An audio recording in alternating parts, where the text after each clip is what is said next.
but we can get started. Good afternoon, everyone, and thank you for joining us this afternoon. My name is Katherine Mills, and I'm Director of Early Intervention and Treatment Research at the Matilda Centre. And I'm also one of the Faculty of Medicine and Health's Research Education Academic Directors who oversee the candidature of higher degree research students from the point of applying in the beginning all the way through to your thesis examination. And I'm delighted to present the webinar with one of our current PhD students and coordinators, Samantha Lynch. And we also have one of our Matilda Centre academic PhD coordinators here, Dr. Christina Morell, and hopefully, potentially our other coordinator, Dr. Katrina Champion, might be able to join us later. But on the screen, you might also be able to see our other student coordinator, who's Logan Harvey. Before we begin, I'd like to acknowledge the traditional custodians of country throughout Australia and recognise their continuing connection to land, water and culture. I'm currently on the land of the Gadigal people of the Eora Nation and pay my respects to elders past, present and emerging. But I'd also like to acknowledge the traditional owners of the land on which you're all on today and pay respects to their elders past, present and future. So Sam and I are going to cover a range of topics related to undertaking a PhD. Some of it will be specific to undertaking one at the Matilda Centre, but we're also really covering things that are of relevance to considering a PhD more broadly. As we're in webinar mode, your audio and cameras are disabled, but please feel free to put questions in the Q&A as we go through, and we'll have some time to come back to those later. And just to let you know, the recording and the slides will also be available to download from the Matilda website next week. But to start with, let me tell you a little bit about the Matilda Centre. We were established at the University of Sydney in December 2018. And it really provides a world-first synergy of leading epidemiology, prevention, early intervention and treatment research, as well as translational programs, specifically in the area of mental health and substance use. And on the screen there is a pre-COVID image of all of us together, or most of us together, but this is more how things have looked over the last year, but we're still coming in. And we now have a total of around 75 academic and professional staff and students. And together we bring together people who work in the fields of mental health, substance use, or both, to share skills, aggregate data, harness new technologies, and develop and trial innovative prevention and treatment programs in the field. And together, our research seeks to answer a range of research questions, addressing knowledge gaps that are of both national and international relevance. Our PhD students are very much core to achieving that aim and indeed are the lifeblood of healthcare research nationally. You can find more information about the range of projects that we're currently undertaking on the Matilda website. But on the screen, flying in and out there, you'll have just seen these are some of the examples of the areas of study that some of our PhD students are leading. And they provide examples of the breadth and depth of research that's conducted and reflects that we span a range of substance use and mental health conditions, utilise various cutting edge research designs and methodologies and technologies, but also again that focus on translation of research findings into policy and practice. But put very simply, our aim and vision as a centre is really to create a healthier tomorrow for everyone. But back to PhDs, I'll now hand over to Sam to talk more about what a PhD involves, because who better to do that than someone who's currently doing one. Thanks, Sam. Thanks, Kath. Hopefully you can all see my screen okay. So when Kath and I were working out how we were going to split up presenting the topics for today, Kath suggested that it'd be good for me to explain first what a PhD actually is. And I thought, great, that's going to be a really quick and easy task. But then when I sat down to put dot points to slide, I realized that the question, what is a PhD, is actually kind of, and somewhat ironically, a philosophical one. You see, if I were to ask each of you right now what you think a PhD is, you'd probably all say completely different things. So some of you might say that it's the highest academic qualification that can be awarded. Some might say it's a journey, it's a roller coaster, all kinds of things. And the thing is, you'd all probably be correct.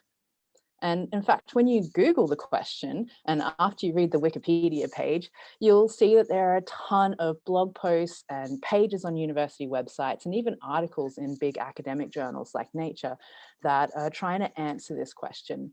But I've consumed a lot of this information for you, and I think basically a PhD is comprised of three main things. The first thing, of course, is a research project. So it needs to be a substantial body of original research. It's something that you would develop in discussion with your supervisors, and it can and usually does evolve throughout your candidature. The next part of a PhD is a thesis, which is really just the written presentation of your research. And a thesis is usually around 80,000 words. And then finally, of course, a PhD involves a lot of professional development. So whether that's academic, research, or professional skills. The exact nature of this really is determined by your training needs and your career goals. And that's kind of one of the coolest parts of doing a PhD, is that you can really curate and tailor what you do to what your ultimate career goals are. And so on that, I thought I'd also talk a little bit about career paths, both in and outside of academia. So first of all, I wanted to show you this diagram, which is based on data from the UK, and it shows the transition points for science-based PhDs and shows the flow of PhD-trained people into non-academic sectors. So you can see that roughly half the people stay in academia, and roughly 20% sort of leave academia and go into non-university research fields in that early career stage, whereas 30% stick with academia for a little bit longer. And ultimately, only about 0.5% of people in the UK in science stay on to progress to full professor. Now, I know that might seem a little bit disappointing for some of you in the audience who thought a PhD might guarantee you a career in academia. But the flip side to this is that a PhD doesn't lock you into a career in academia. There's so many more opportunities out there. And while this slide is showing data from the UK, we actually see quite similar trends in Australia. So there was a recent report on the top PhD employers in Australia. And in that report, they found that 51% of current Australian PhD students, they actually hope to leave academia. So a lot of people are starting their PhDs with the intention of not necessarily sticking with it. And this also is reflected in the LinkedIn data that they analysed, which found that about 48% of doctorate holders in Australia are employed in the private or public sectors, and approximately 30% are employed at Australian universities and 20% are employed in non-Australian universities. And within Australia, the public and private health and medical sectors employ the most amount of PhDs in Australia. So really the trick is to tailor your PhD to your career goals. And so, for example, if you are aiming for a career outside of academia, you might want to prioritize, say, the development of specialized technical skills or finding an industry internship to do while you're doing it. But if you are wanting to stay in academia, there's loads of things that you can do around pursuing sort of those like traditional academic measures of merit, like publishing and conferences and things like that as well. Now, another thing about a PhD is that it is something that takes about 3 to 4 years and double that if you're studying part-time. And so I guess today we really wanted to give you some more specific information and resources about what doing a PhD involves and some things for you to think about before you apply.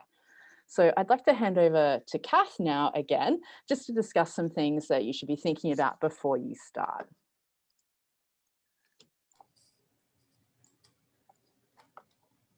Thanks, Sam.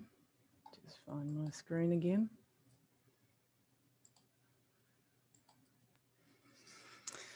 Okay, so before you start your PhD, one of the most important things to think about is why it is you want to do one. And the title of this slide and the image is borrowed from a series of animations that were done about 10 years ago in the US, featuring discussions between potential PhD candidates and supervisor, and about some of the reasons why they want to do a PhD. I'll just play for you a few small snippets of this one with a student who's thinking about a PhD in clinical psychology.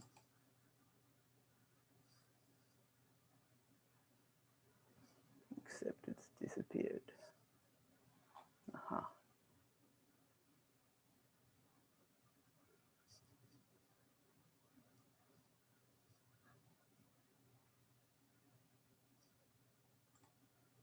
Hello, Professor. I would like to talk about my future. I want to be like you and get a PhD in clinical psychology. Why do you want a PhD in clinical psychology? My friends say that I give really good advice and I like to help people and tell them what they are doing wrong. You can still give advice and tell people what they are doing wrong without a PhD in clinical psychology. I want a PhD. I think it's cool that people will call me doctor. Who will call you doctor? My patients will call me doctor. Your patients will call you by your first name and will not even know that you have a PhD. They will be confused that you are a doctor who cannot prescribe them psychiatric medication. My friends will call me doctor. Your friends will laugh at you if you ask them to call you doctor. My family will be proud of me and call me doctor. Your mother will cry and ask you why you did not become a real doctor. I need to feel proud of myself and I will call myself doctor. If you need a PhD to be proud of yourself, you should go to a therapist because you have low self-esteem. Seeing a therapist will also be cheaper than going to graduate school. With a PhD in clinical psychology, I can also be a professor like you. Yes, then you can teach Introduction to Psychology. You could probably teach that class now as a senior psychology major. Professor, why did you get your PhD in clinical psychology? I wanted to be proud of myself and be able to call myself doctor. Did it work? No, I feel even worse about myself. What do you suggest that I do? I really just want to tell people that what they were doing is wrong based upon my gut reactions and biases because I feel that I have all the right answers even though I am only 22 years old. Then you should be a life coach. You will not need any education or training. There will be no rules, regulations or ethics. You can charge whatever you want and give direct advice based upon your own opinions. You can also open an online school providing fake life coach credentials and certificates. That sounds perfect. I am now a life coach.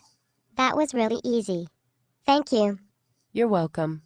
I have to go home now to my studio apartment and feed my 4 cats. They also do not call me doctor. So that is just an example for you. And I guess I know it's quite facetious in some of the content that they're talking about, but I think the main point there is around really considering very carefully about why it is you want to do a PhD. And there are no right or wrong reasons for wanting to do a PhD, but it is a very big commitment and you want to make sure that it is the right step for you in terms of what your longer term goals are. So, thinking about whether the outcome that you hope to achieve is achievable. So asking yourself, does this degree actually qualify me or put me in a better position to do what I want to do? But also be willing and able to put in the work required for that outcome. But say you have thought through your reasons and you think, yes, I do want to do a PhD. There are several things to consider, some of which include where, when, and how to apply. So in terms of where to apply, the university and the faculty that you wish to enrol in will largely be guided by who you want to be supervised by. And we'll talk a bit about choosing supervisors later. But it's also good to consider what the requirements of the degrees are at different universities. So for example, as of this year, the University of Sydney also have a compulsory coursework component that has to be undertaken in addition to doing a thesis, but this isn't necessarily a requirement of other PhDs in other universities. Excuse me. Also look at the resources that can be provided by the host institution, the faculty or the school or centre, and see what you can find out about the facilities that are available to students who study there. Not many places have these, but at the Matilda Centre we have a student handbook outlining this information on our website through the links there. But another place to get really good information is by talking to current or recently completed students, PhDs, to find out what their experiences of study at that centre or department have been. Now, for the next steps on when and how to apply, I'm assuming that you've decided to do a PhD at the University of Sydney.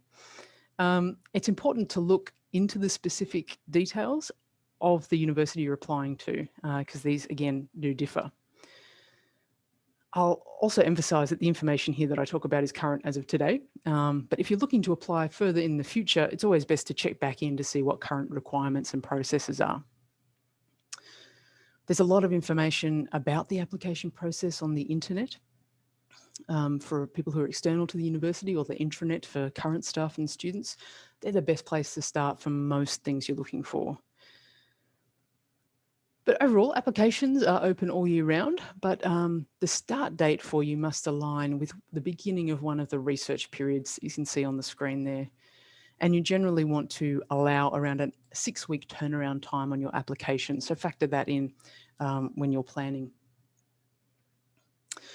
But perhaps the more important thing to consider is when is the right time for you personally, in terms of when it may best fit with your life and your current commitments and all the things that you may want to do and have planned. Because it is a very big commitment of a 3.5-year maximum full-time equivalent. So you really do want to think about how all of these things fit together and how a PhD fits within your plans. Given your plans and circumstances, you might also prefer to consider doing the degree part-time over 7 years. And it's also worth bearing in mind that you can vary and move between full and part-time status throughout your candidature if circumstances change. And it's also possible to suspend your study if, for example, circumstances change and you find that you're no longer able to dedicate the time that is needed to the PhD at a particular point. So you've decided, I've thought about this, about my plans, and now is the right time for me to apply. And again, assuming you want to apply at the University of Sydney, there's a number of steps in that process. And all of these are outlined online at the link there. But the first is to determine whether or not you're eligible to do a PhD. So for that, basically you need to be able to demonstrate through these criteria that you have a strong understanding of the foundations of research as provided through successfully completing to a high standard an honours or masters by research, or if you have equivalent experience. If you don't meet the criteria for a PhD, then you may want to consider undertaking a Masters of Philosophy. And sometimes people will do this if, you know, their previous career path is not, or areas of study just hasn't lent itself to doing honours or master's degrees, but they're now looking to go more in a research direction. The Masters of Philosophy is a 1 3/4 year undertaking, and it gives the applicant a chance to demonstrate that they have the skills necessary to undertake a PhD. And then after 1 year or more of satisfactory progress, it's possible to apply to transfer to the PhD program. Alternatively, some people decide that they'd rather not continue to a PhD. And in that way, it does provide a really good opportunity for people to sort of test out whether or not higher degree research is something that they like doing. It's also possible to enrol in a Masters of Philosophy without any intention of taking a PhD and receiving that award. It's still higher degree research. It's just that the work you do towards it isn't as big as a PhD is. And on the flip side, it's also possible, you know, for you to start a PhD, but then decide, no, not so keen. I'd rather transfer to the Masters of Philosophy, where you're going back to doing that smaller program of work if you've got sufficient work there.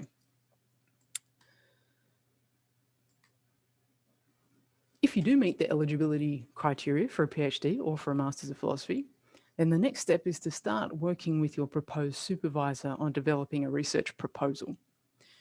And this needs to be a comprehensive program of work to answer a set of research questions that can feasibly be conducted over the term of your candidature. And it has to constitute a substantive contribution to new knowledge in the field. But what constitutes a substantive contribution does differ across disciplines. But as a general guide, at the Matilda Centre, that tends to involve undertaking between 3 and 4 empirical studies and chapters, and then having an introduction and discussion, bookending that. There is guidance online as to what a successful, or a good proposal needs to look like. But it's important to remember that it doesn't mean that what you propose is set in stone. So you may, with your supervisor, for many reasons, decide to change or go off in slightly different directions through your PhD as things unfold. But it's important to still have a sense of what it will look like and how it will be formed from the outset.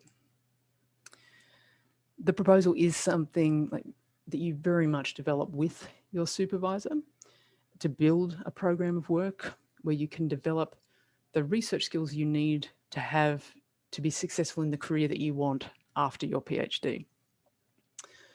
You may find that because of that work needs to be feasible and adequately resourced, that your supervisor may sometimes steer you toward or away from certain ideas, but that's all part of the process.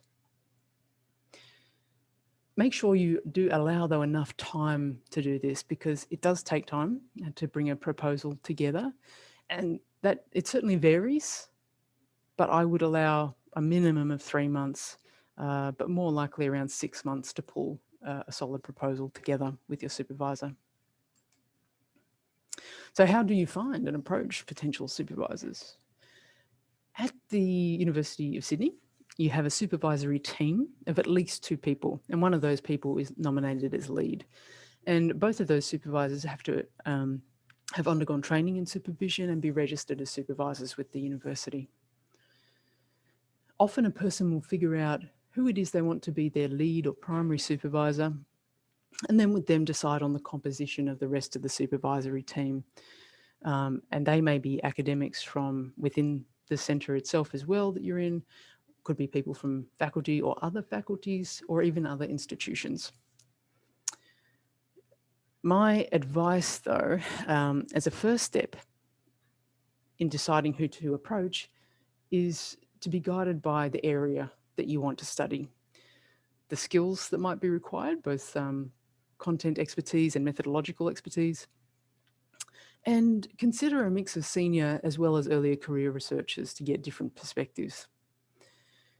You can find out more information about the areas that our academics at the Matilda Centre work in on the website as well. There's a lot of details there, and feel free to contact any of them as well if you'd like to chat.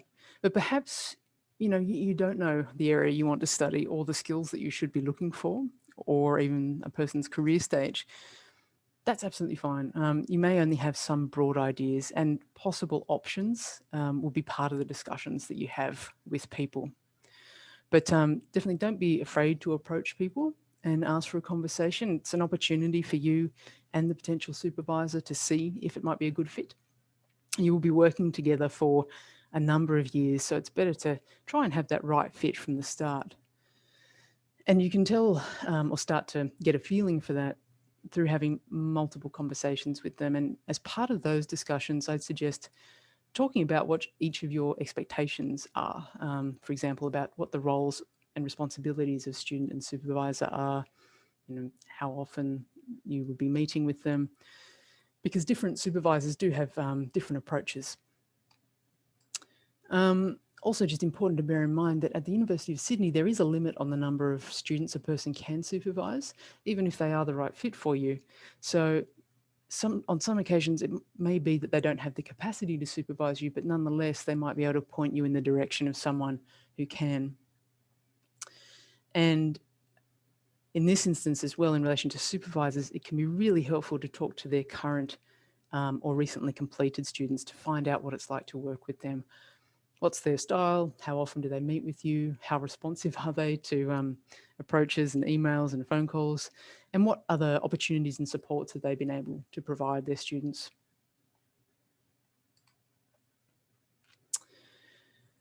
The other thing to consider is how you will be funded through your PhD.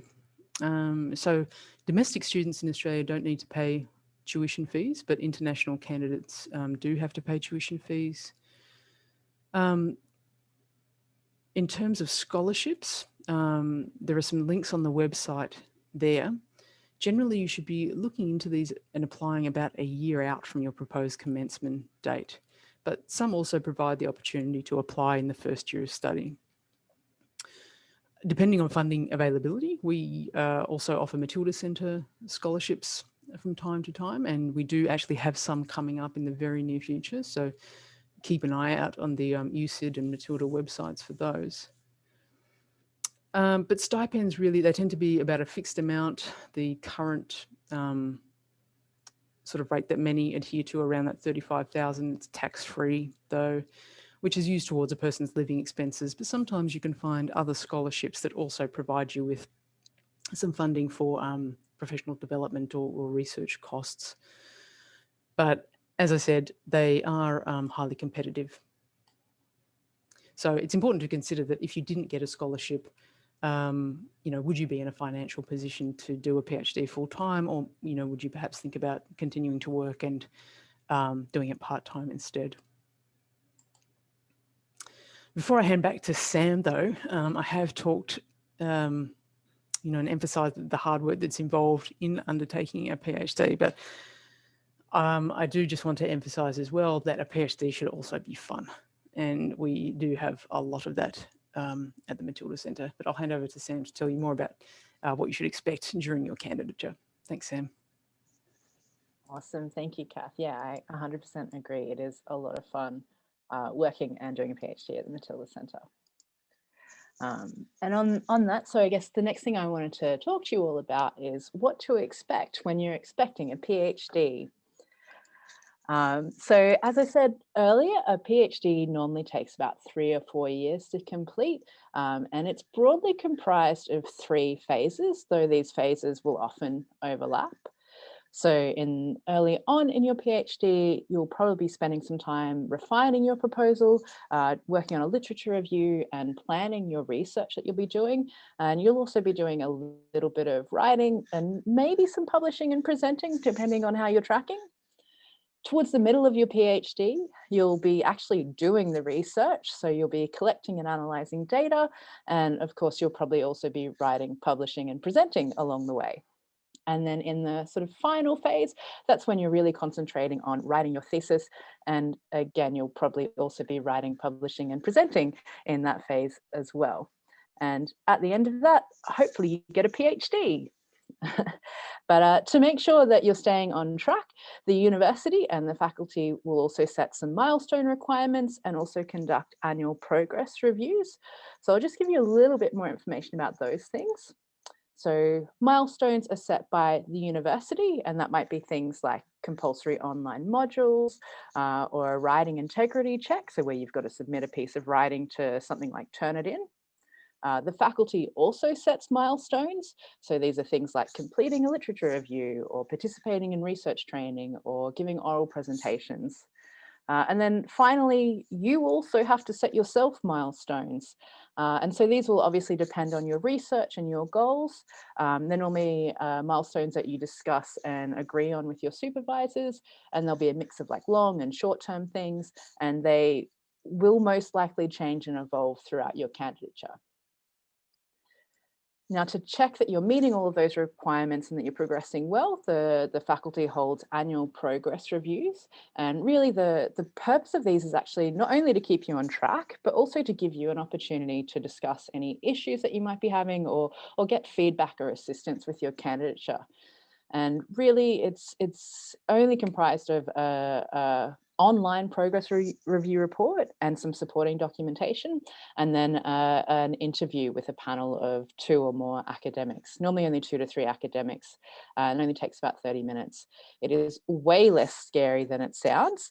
The first one can be a little bit daunting, but there's loads of support available to help you navigate that process, loads of templates and tools, and of course you'd have your Matilda Centre buddies helping you through that process as well. As Kath mentioned earlier, there is now coursework involved in completing a PhD at the University of Sydney. So it's a really sort of like unique part of doing a PhD here. Now there's no fees involved. You also need to complete 12 credits, which is roughly 2 subjects worth. There's over 270 units to select from, and they cover topics ranging from quantitative and qualitative analysis, ethics, research methods, project management, as well as discipline-specific things. So they might be in epidemiology or biostatistics, whatever you need to do. And they also vary in, I guess, like level. So some are introductory and some are more advanced. And it's really a really awesome opportunity to get some extra skills during your PhD. And I'm a little bit jealous that I didn't get to do it in my first year, if I'm being honest. But like we said, so this is brand new this year. And so I spoke to a couple of the other Matilda Centre students who are doing this, and they wanted to share some insights with you all. So they said that be on the lookout because some units are only available in either semester 1 or 2. And it's really important to consider that kind of timing as well as the workload of the subjects while you're planning your PhD. And they also really encourage you to talk to your supervisor when selecting those subjects. And they also said to select and enroll in your subjects early because they can fill up and you don't want to have to wait 6 or 12 months to try and do it then, especially for the subject that you're really interested in doing. Another thing to note is that the grades do appear on your transcript, but most importantly, the students want to let you know that it's really a good chance to upskill early in your PhD, and they're really grateful for the opportunity to get to do these like 2 basically free subjects from the university. Another thing to be aware of is all of the facilities and support that are available. So the university, as well as the Faculty of Medicine and Health, offer a whole range of support through the HDR Administration Centre, the Research Education Team, as well as workshops and training through the Learning Centre, the library. The faculty itself runs workshops for HDR students, and there's also a bunch more available through the university. Through Matilda Centre specifically, we have the PhD group, which at the moment, so there's about 12 students at Matilda Centre, and we get together once a month, and we try and have sort of like select a formal topic each month, and we usually try and get somebody to come and talk to us. So for example, last month we had Marie Thiessen and Nicola Newton come and talk to us about their careers in academia, and we had a good discussion about academic pathways post-PhD. And then next month we've got someone coming to talk to us about non-academic careers post-PhD. But we've also covered topics like data analysis plans, data visualization, a whole range of stuff. Basically whatever the students need, we'll try and find a way to make sure we can talk about it. Another thing a lot of prospective PhD students ask me about is how I go juggling both working and doing a PhD. So I am studying full-time, but I'm also lucky enough to work 2 days a week on Matilda Centre projects.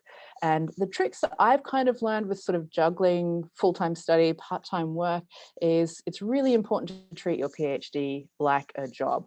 And it's really helpful to make sure you've got set hours and days. So you know when you need to be focusing on PhD and when you can focus on your other work. It's really important to be realistic about what's achievable and try to minimize the overlap of busy times in your PhD and busy times in your work. It's really helpful. Myself, like a lot of other students at Matilda Centre, often there's some overlap in our PhD supervisors and our work supervisors, so it makes it a little bit easier to juggle that.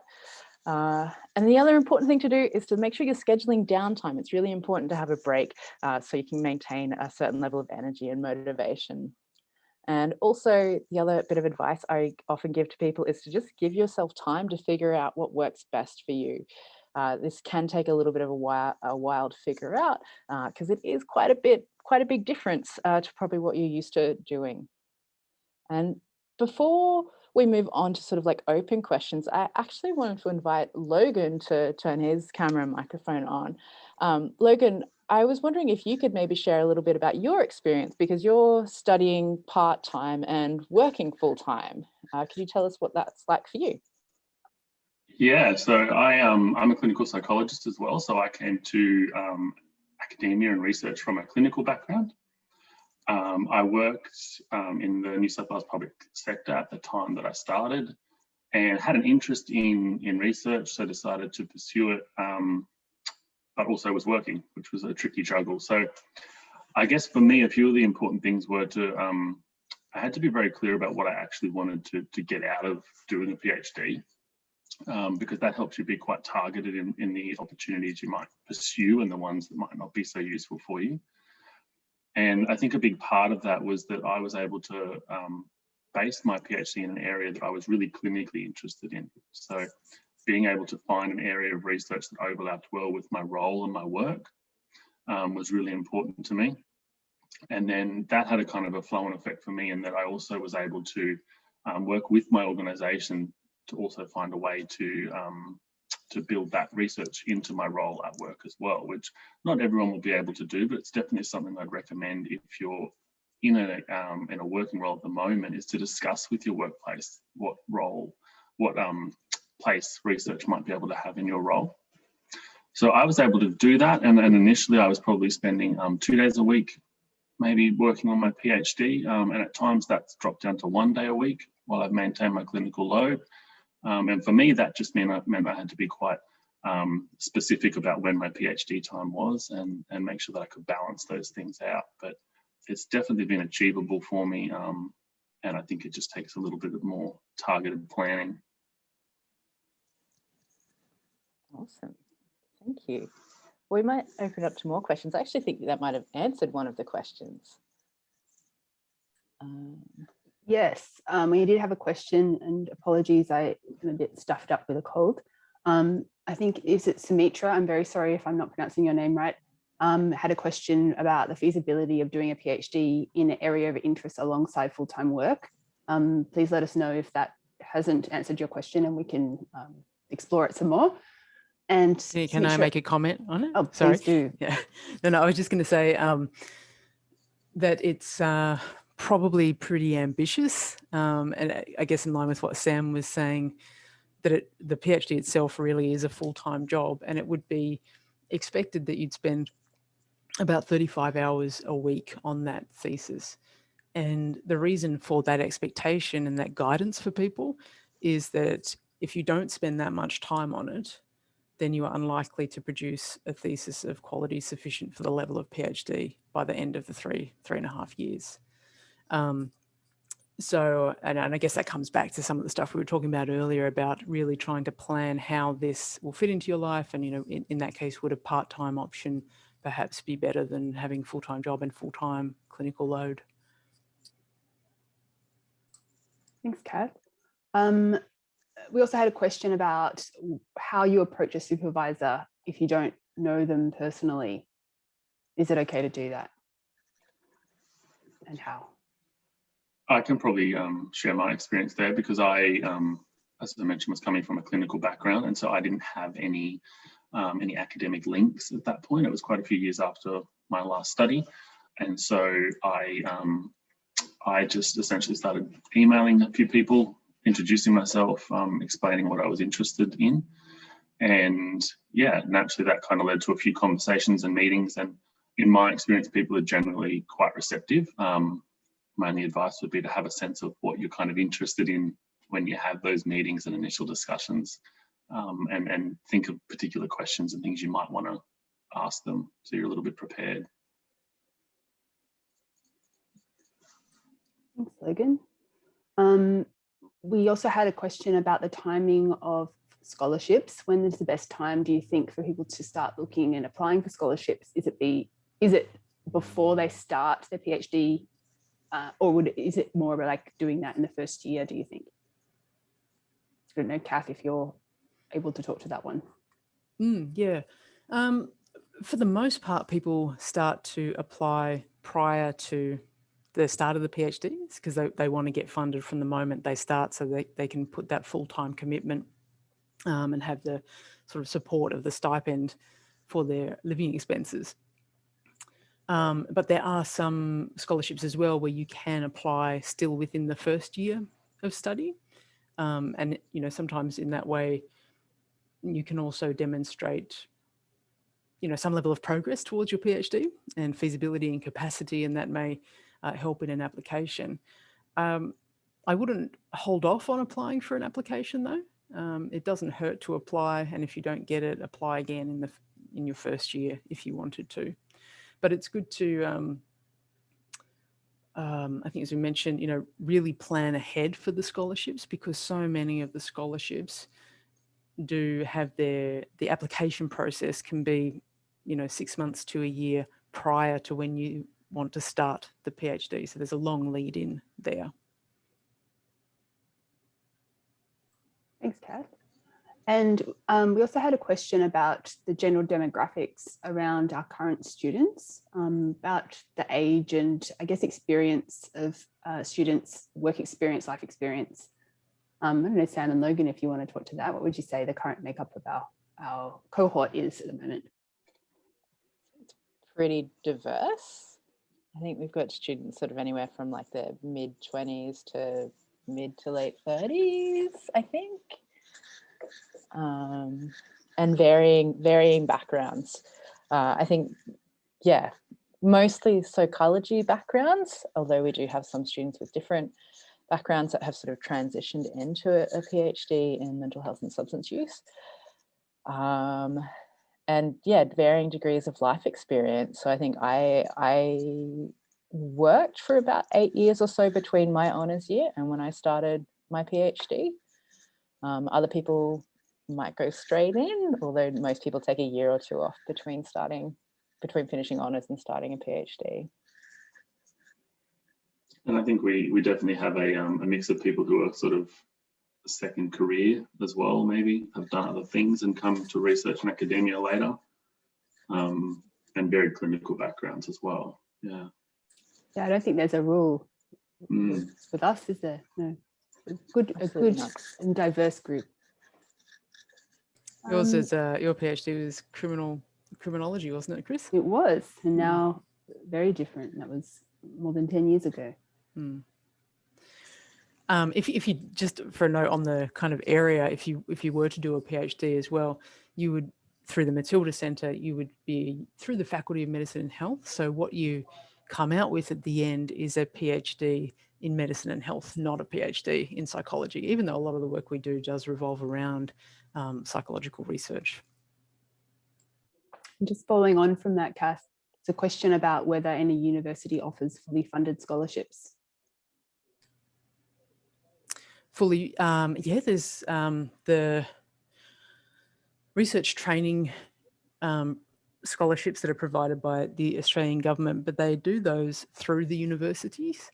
And at the University of Sydney, when you go to apply for admission to the degree, you can tick a box that just says, I'd like to be considered for those scholarships.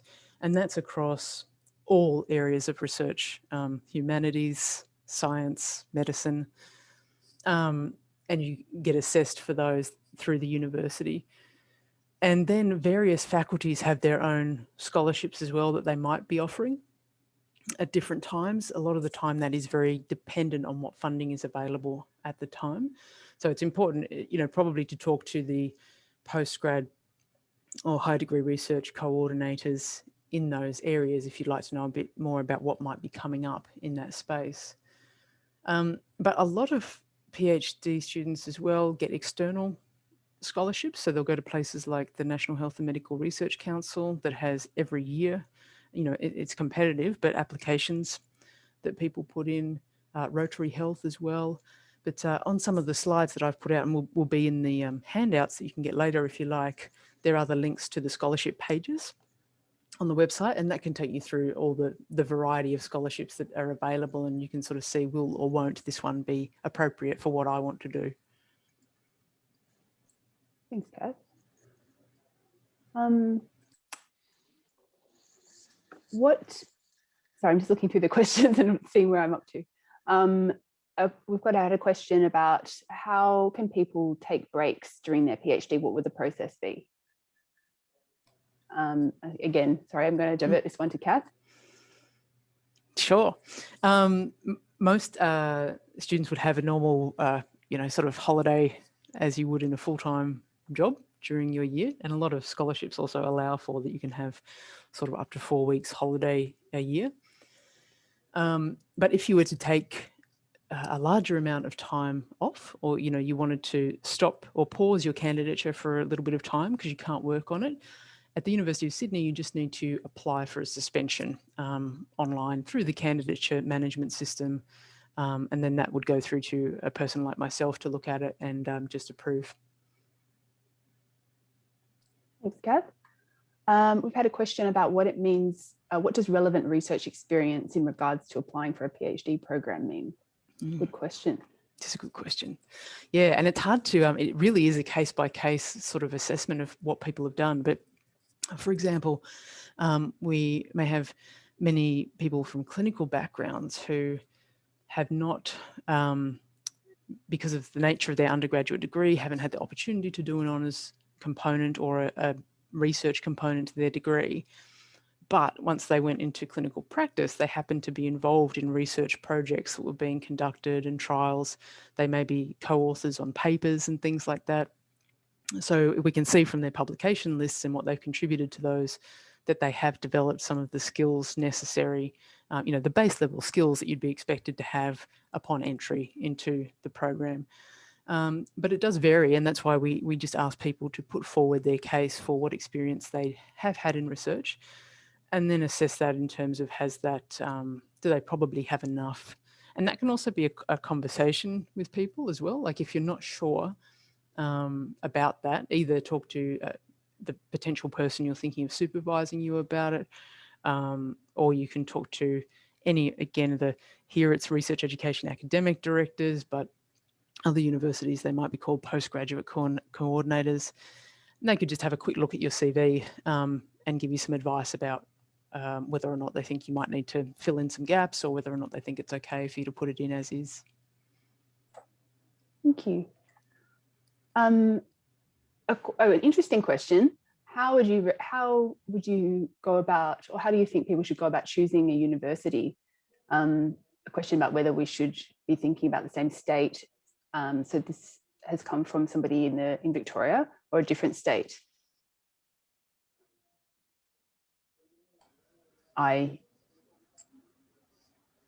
Sam, looks like you've got some thoughts. No, I was just going to say, I feel like Logan might be a good person to answer this question because Logan is now Queensland based. You started in Queensland, didn't you, Logan? I started in Queensland. I relocated to Sydney, and then while I was in Sydney, I started my PhD. I guess for me, coming to Sydney, I didn't have any links with universities in Sydney, so I was kind of starting cold in that regard and looking at different universities, their research areas, things like that.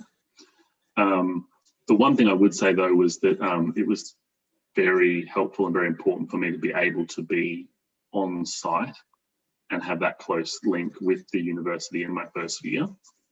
So I think you should definitely consider that, how much support and contact you might need.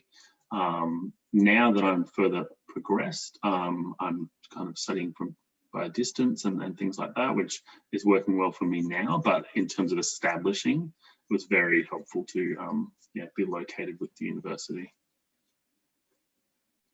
Probably also depends on what area you want to look at and who is going to be your supervisor, because your lead institution is going to be where your supervisor is based.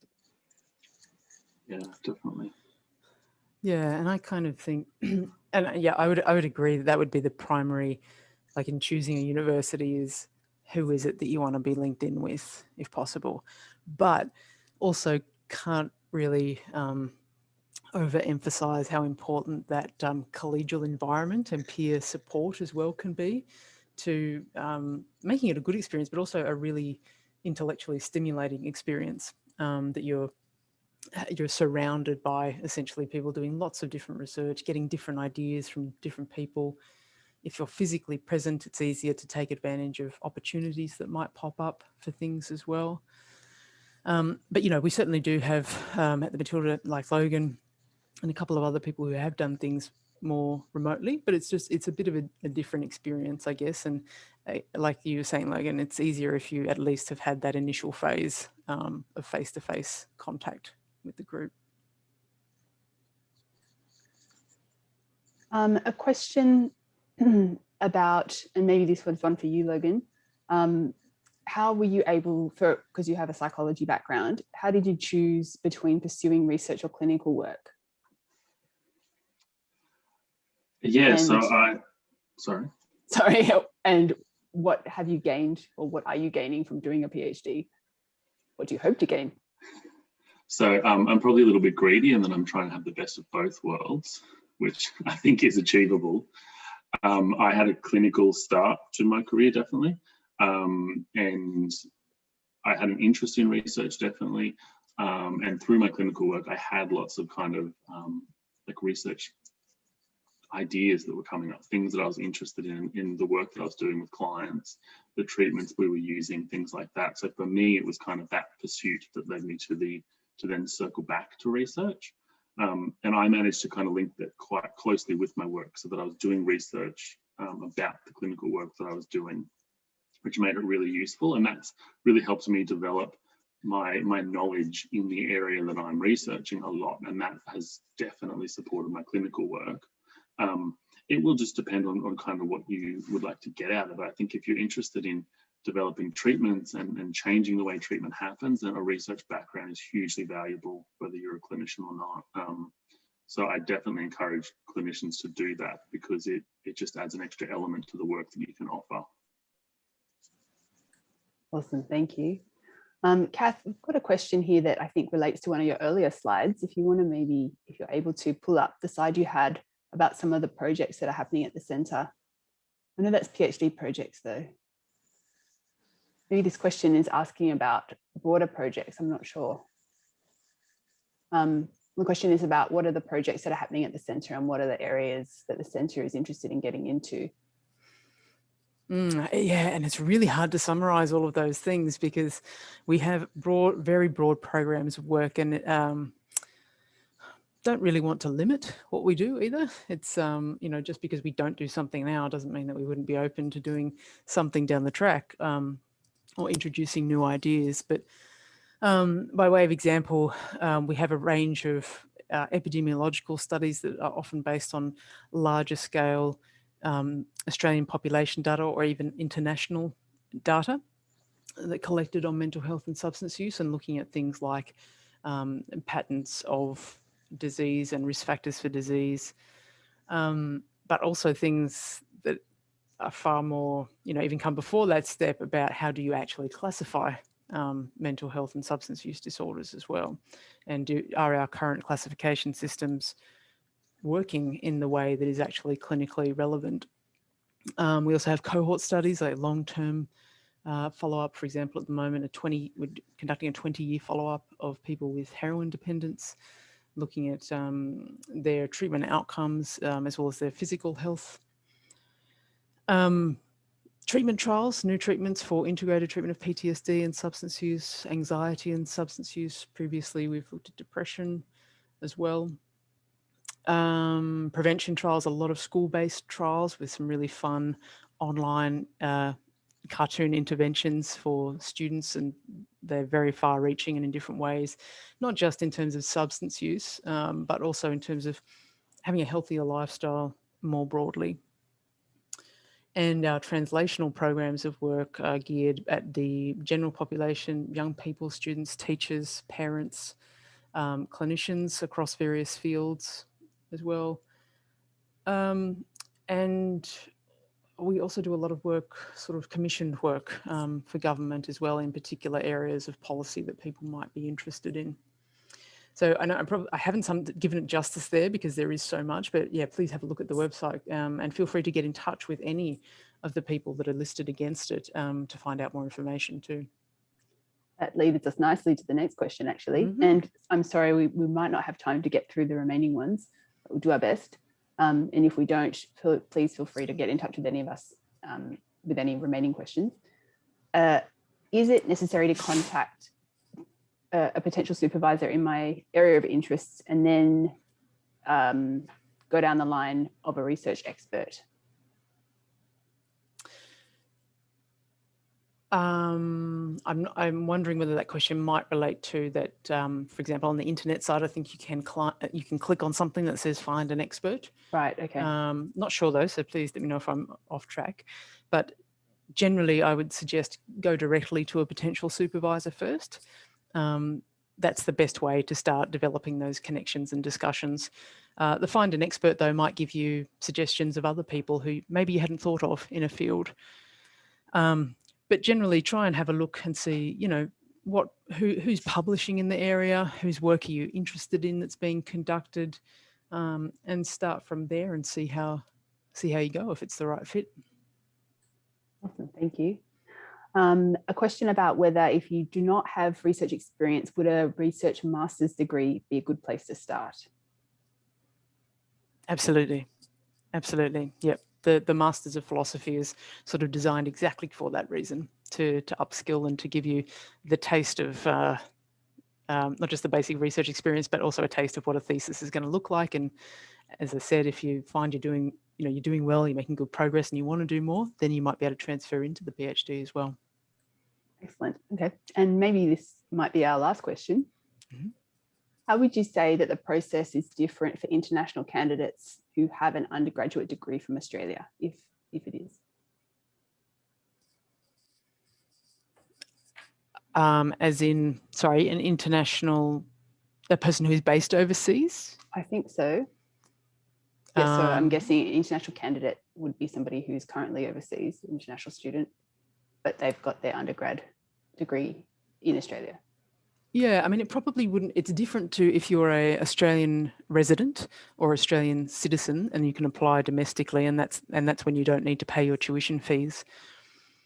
If you're an international candidate who doesn't have residency or citizenship, then you do have to pay to apply into the degree, which is also why it's good to, you know, really suss out which place and who you want to be with first, so that you're not putting in multiple applications that are going to cost you more money. But you do need to have, you know, be able to pay the tuition fees, which are at the University of Sydney in the Faculty of Medicine about $50,000 a year at the moment. So it's not a small amount of money. There are some scholarships available, but again, they are really highly competitive.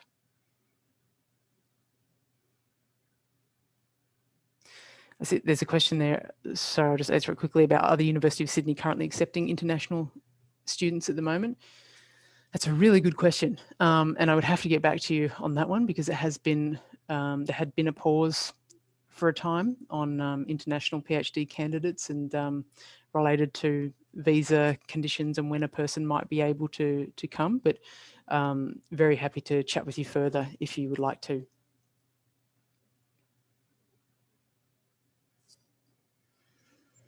Are we, sorry, Chris, any more questions or? No, I think we've made our way through the majority. If we've missed any, very sorry. There were quite a few there. I think I've got to most of them. So if I have missed yours, please send it through to us. Yeah, definitely. And thank you so much to everyone for coming and participating and asking the, you know, really good questions. And as we said before, please feel free to get in touch with any of us, or if there are other people at the Matilda Centre you'd like to, very happy to chat more, even if it's just, you know, small questions, big questions, feel free. Thanks, everyone.